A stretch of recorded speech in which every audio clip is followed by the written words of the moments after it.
All right, game balls. Let's do it. For yesterday's ball game. Bengals also. That was another shock for a lot of people out there. But like I said, we'll get to that here in just a little bit.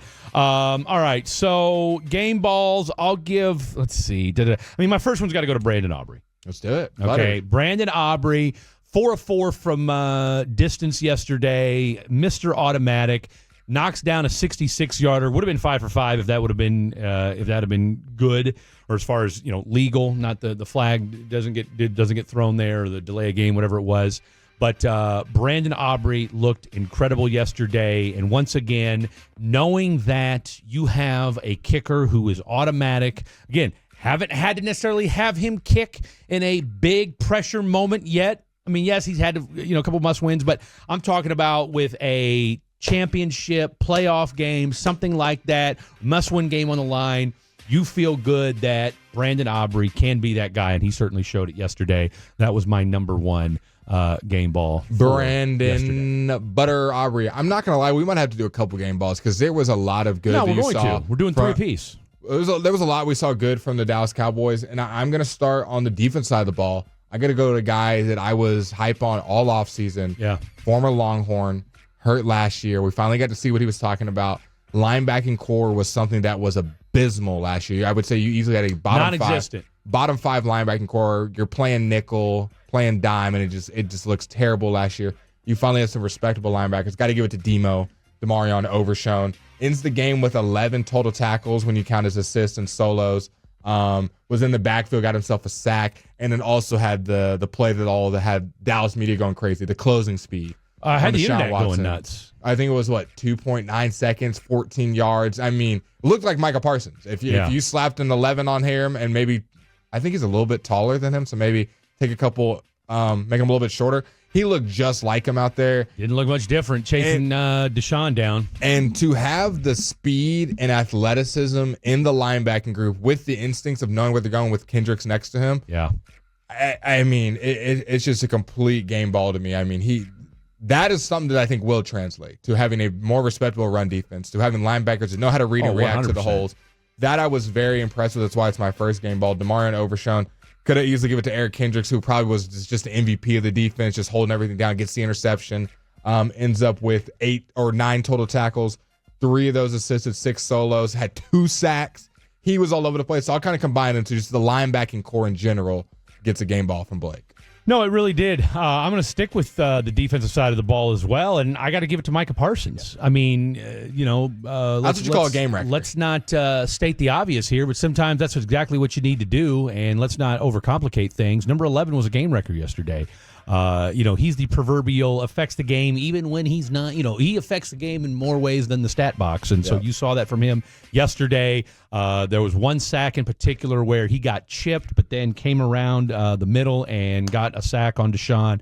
And I think that was his only sack of the game. But again, there was just so many times where, look, there was at one point in the game yesterday, and I'm going to piggyback off what Blake just said as far as giving a game ball to the entire defense. 44 dropbacks, 22 pressures, 5 sacks at one point.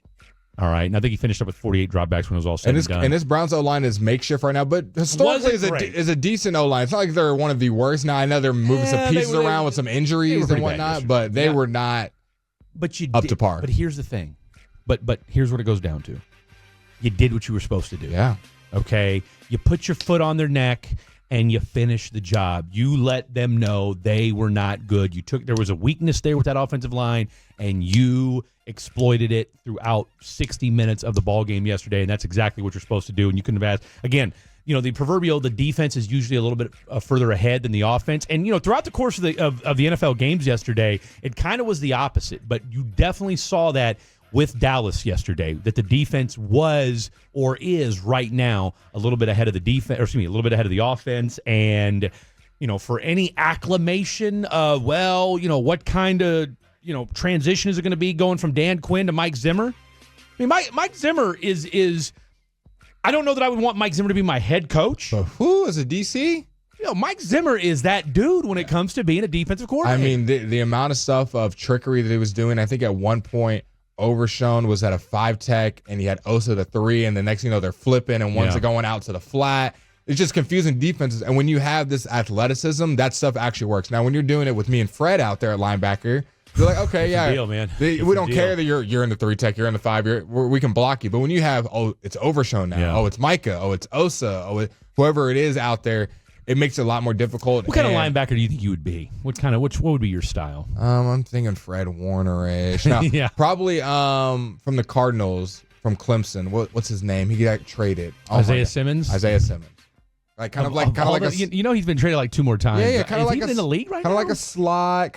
Is Isaiah Simmons in the league? Maybe a little Tyrann Mathieu. I think a ball hawk for sure. Like I'm all over the place. I'm seeking the ball. So you're some sort of hybrid guy that may or may not even be in the league right now. Yeah, is basically what you're saying. Tyrann Mathieu is very much still good. So we'll but you initially said Justin Simmons. As far as archetype, as far as career and how good I am in the NFL, I think Tyrann Mathieu. Yeah, but there you go. Put some respect. All pros, Pro Bowlers, one of the best players at LSU ever.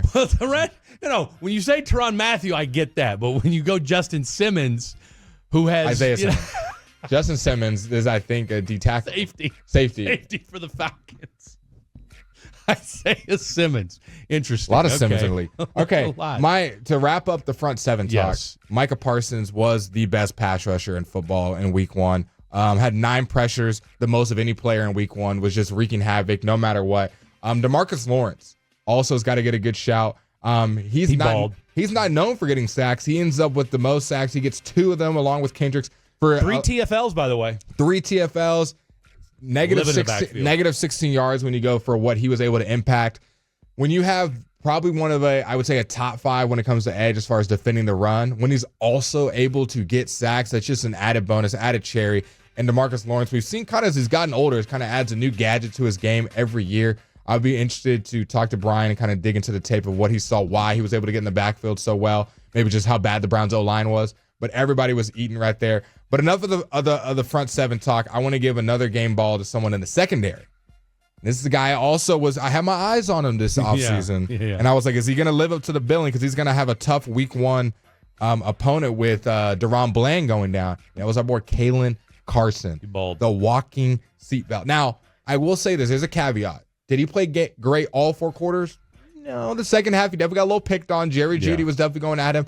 But from what the expectations were of Trayvon Diggs going to be hopefully taking care of Amari Cooper, but he's not shadowing. There's going to be some times Carson's going to have to guard Cooper.